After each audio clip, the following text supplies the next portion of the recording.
श्री श्याम। हिंदू धर्म में एकादशी का विशेष महत्व है, लेकिन फाल्गुन महीने के शुक्ल पक्ष में आने वाली यह आमल की एकादशी अपने आप में अधिक महत्वपूर्ण है। इस दिन आंवला की पूजा की जाती है, इसलिए इसे आंवला एकादशी के नाम से भी जाना जाता है। इस दिन गुलाल से भी खेला जाता है, इसलिए इसे रंग भरी एकादशी के नाम से भी जाना जाता है। धार्मिक मान्यताओं के अनुसार इस दिन भगवान विष्णु के साथ आंवला के वृक्ष की पूजा करने से व्यक्ति को जन्म मरण के बंधन से मुक्ति मिल जाती है और अंत में मोक्ष की प्राप्ति होती है। आमलकी का अर्थ है आंवला, और इसी कारण से इस दिन आंवले के वृक्ष की पूजा का भी विधान है। इस एकादशी का नाम आमलकी पड़ा। इसके अलावा भगवान शिव पहली बार पार्वती जी को गौना कराकर काशी विश्वनाथ लेकर आए थे। इस खुशी में काशी में शिव भक्तों ने रंग, अबीर, गुलाल उड़ाकर उनका स्वागत किया, इसलिए इसे रंग भरी एकादशी के नाम से भी जाना जाता है। आइए जानते हैं साल 2026 में आमल की एकादशी कब पड़ रही है। होली के ठीक आने वाली इस एकादशी के दिन पूजा का शुभ मुहूर्त क्या रहेगा। इस दिन भद्रा भी लग रही है। भद्रा को अशुभ समय माना जाता है, तो भद्रा काल कब से कब तक रहेगा, भद्रा का वास भी कहाँ रहेगा। इस दिन द्वादशी के दिन हरिवासर का समय क्या रहेगा। मान्यताओं के अनुसार एकादशी के नियमों के अनुसार हरिवासर के समय एकादशी का उपवास नहीं खोला जाता है और हरिवासर द्वादशी तिथि का प्रथम पहर होता है, और नियमों के अनुसार ही एकादशी का व्रत द्वादशी तिथि में ही खोलना होता है। तो हरिवासर को कब से कब तक माना जाएगा और एकादशी उपवास खोलने का अर्थात एकादशी के व्रत का पारण करने का शुभ मुहूर्त कब से कब रहेगा, यह सभी जानते हैं। तो चलिए शुरू करते हैं यह वीडियो। इस बार आमल की एकादशी अर्थात रंग भरी एकादशी 27 फरवरी दिन शुक्रवार को पड़ रही है। इसी दिन यह व्रत रखा जाएगा। एकादशी तिथि हिंदू पंचांग के अनुसार 26 फरवरी को अर्थात गुरुवार को रात 12:34 से शुरू हो रही है। एकादशी तिथि शुक्रवार को पूरा दिन रहेगी और 27 फरवरी शुक्रवार को ही यह रात को 10:33 तक रहेगी, अर्थात यह 10:33 पर एकादशी तिथि समाप्त होगी। इसी दिन ब्रह्म मुहूर्त का जो समय रहेगा वह है 5:17 से सुबह के 6:05 तक रहेगा। सूर्योदय इसी दिन सुबह 6:05 पर होगा और सूर्यास्त इसी दिन शाम को 6:25 पर रहेगा। आद्रा नक्षत्र का जो योग है वो सुबह 10:48 तक रहेगा। इस आद्रा नक्षत्र के बाद पुनर्वसु नक्षत्र प्रारंभ होगा और आयुष्मान योग भी इसी दिन सुबह से लेकर शाम तक और शाम के 7:43 तक रहेगा।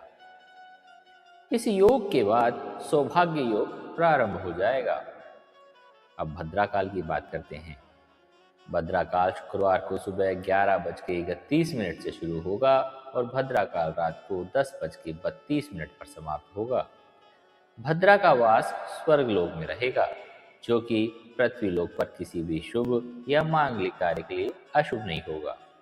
इस दौरान पूजा पाठ संबंधी कार्य किए जा सकते हैं।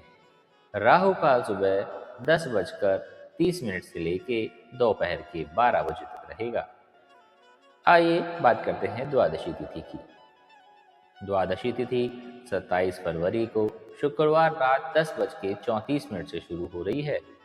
यह 28 फरवरी को शनिवार को रात को 8:43 पर समाप्त होगी, अर्थात 28 फरवरी का दिन शनिवार का दिन ब्रह्म मुहूर्त का दिन और यह जो समय है द्वादशी तिथि का रहेगा। इस शनिवार के दिन ब्रह्म मुहूर्त का समय 5:16 से सुबह 6:04 तक रहेगा। इस दिन सूर्योदय होगा 6:53 पर और सूर्यास्त होगा शाम को 6:25 पर। प्रातःकालीन पूजा जो द्वादशी तिथि के दिन करने हैं वो हम कब कर सकते हैं तो वह जानते हैं। प्रातःकालीन पूजा सुबह 5:33 से लेकर 6:47 के बीच में कर सकते हैं। पुनर्वसु नक्षत्र इस दिन सुबह 9:34 तक रहेगा। बाद में मुख्य नक्षत्र प्रारंभ हो जाएगा। सौभाग्य योग 5:02 तक शाम को रहेगा। बाद में यह शोभन योग प्रारंभ हो जाएगा। राहु काल भी सुबह 9:0 से लेकर के 10:30 तक रहेगा।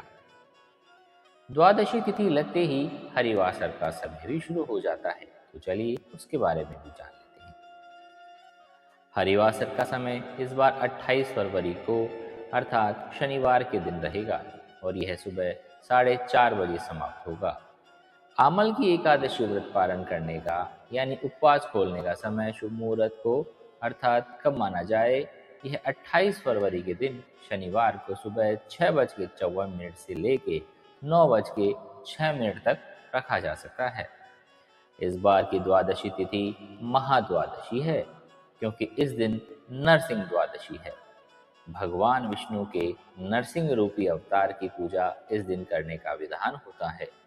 बहुत से भक्त जो भगवान विष्णु या भगवान श्री कृष्ण में आस्था रखते हैं, इससे जुड़े हुए जो भी भक्त हैं वह एकादशी के साथ साथ महाद्वादशी का व्रत भी रखते हैं। इन दोनों दिवसों के दौरान अन्न ग्रहण नहीं किया जाता। ऐसे में आपकी श्रद्धा है तो आप दोनों ही दिन उपवास कर सकते हैं।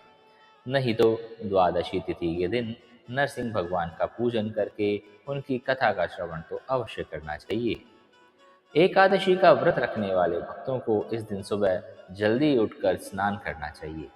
भगवान विष्णु का ध्यान करके व्रत का संकल्प लेना चाहिए। फिर भगवान के विष्णु की प्रतिमा के समक्ष घी का दीपक जलाएं। आंवले के वृक्ष के पास जाकर आंवले की जड़ में जल और कच्चा दूध अर्पित करना चाहिए। धूप, दीप इत्यादि से आरती करें। अगर आंवले का वृक्ष आसपास न हो तो भगवान विष्णु को इस दिन आंवले के 5 या 7 फल अर्पित करने चाहिए। फिर एकादशी की कथा का श्रवण करना चाहिए या पढ़ना चाहिए। ओम नमो भगवते वासुदेवाय, इस मंत्र का जाप करते हुए अपने दिन को व्यतीत करना चाहिए। पूजा का समापन भी आरती से करें और भगवान विष्णु को एकादशी के दिन केवल फलों या पंचामृत का दूध, दही या घर पे बनी हुई शुद्ध मिठाइयों का भोग लगाकर आप तुलसी का पत्ता उसमें रखकर अर्पित कर सकते हैं। इस दिन भगवान विष्णु के अलावा भगवान शिव और माता पार्वती का पूजन करके भी उन्हें अबीर, गुलाल, रंग इत्यादि अर्पित करना चाहिए। यदि किसी सुहागिन महिला को सुहाग की सामग्री हो तो वो भी दान में देनी चाहिए। भूल कर भी कभी भी एकादशी के दिन चावल या चावल से बनी चीजों का सेवन नहीं करना चाहिए। एकादशी के दिन तुलसी जी में जल अर्पित नहीं किया जाना चाहिए, लेकिन पूजा या शाम को सुबह जरूर करनी चाहिए। शाम के समय तुलसी जी में दीपक जलाना चाहिए। एकादशी के एक दिन पहले अर्थात गुरुवार को तुलसी के पत्ते तोड़कर रख लेने चाहिए। तो यह है हमारी एकादशी के महत्व की सभी महत्वपूर्ण बातें। आज का वीडियो आपको कैसा लगा अवश्य कमेंट बॉक्स में कमेंट करके ज़रूर बताइएगा। बोलिए जय श्री श्याम।